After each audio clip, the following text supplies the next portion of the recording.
This fella come to our house, he said, do you believe in free speech? I said, I do. He said, can I use your telephone? We're having a good time, aren't we? What about these two fellas in prison and they can't get out? One said to the other, how long are you in for? And his pal said 3 days. So he said, how did you manage that? He said, they hanged me on Monday. So they took him across to that place where they do it. And they had to cross this big yard in the teeming rain. And I said to the hangman, what a rotten day to go across here. And he said, you should worry, because I've got to come back in this one.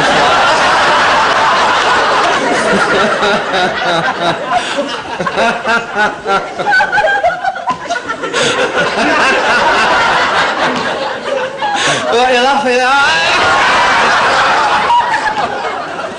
He said, have you got any last requests? He said, I'll keep your trap shut.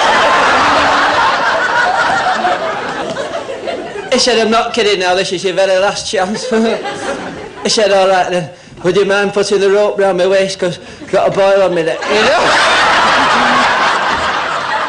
Just putting some toilet water on me hair, and the seat fell down.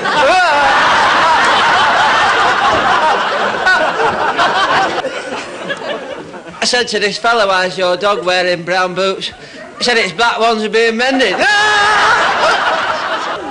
We're having a good time, aren't we? I saw this fella pulling a piece of string. I talk to anybody, me, you know.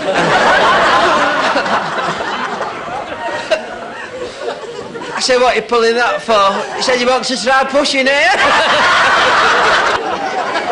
We'll all have belly aching a bit, won't we?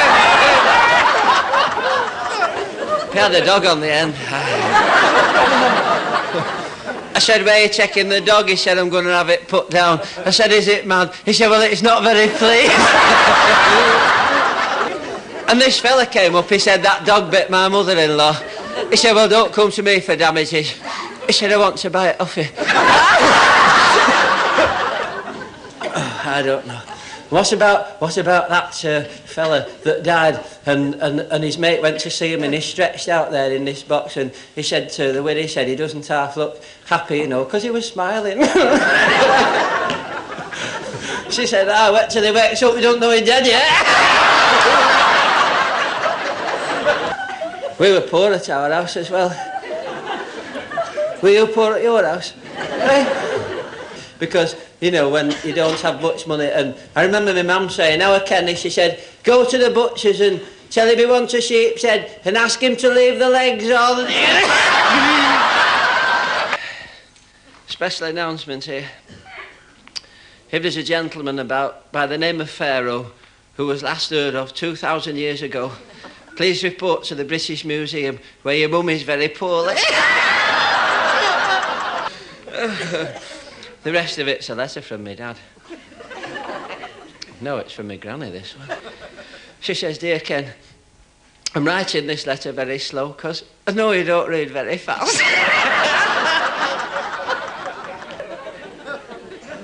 It goes on to say, the overcoat you left at our house, I've sent it on to you in a big parcel, but as they wanted to charge me extra for the weight, I've cut the buttons off. P.S. They're in the pocket. I went in a chipper the other night and this fella come in, pushed right to the front. He said, give us 6 of chips before the trouble starts. He said, what trouble? He said, I've got no money. We had a tramp come to our house the other day, a tramp. They wait for me to come home, you know. He knocked on the door. I said, what do you want? He said, a piece of cake. I said, you're a cheeky tramp, aren't you? Asking for a piece of cake. He said, it's my birthday.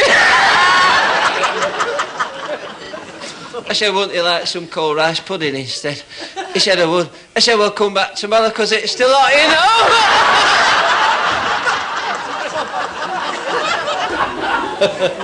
We're having a good time, aren't we?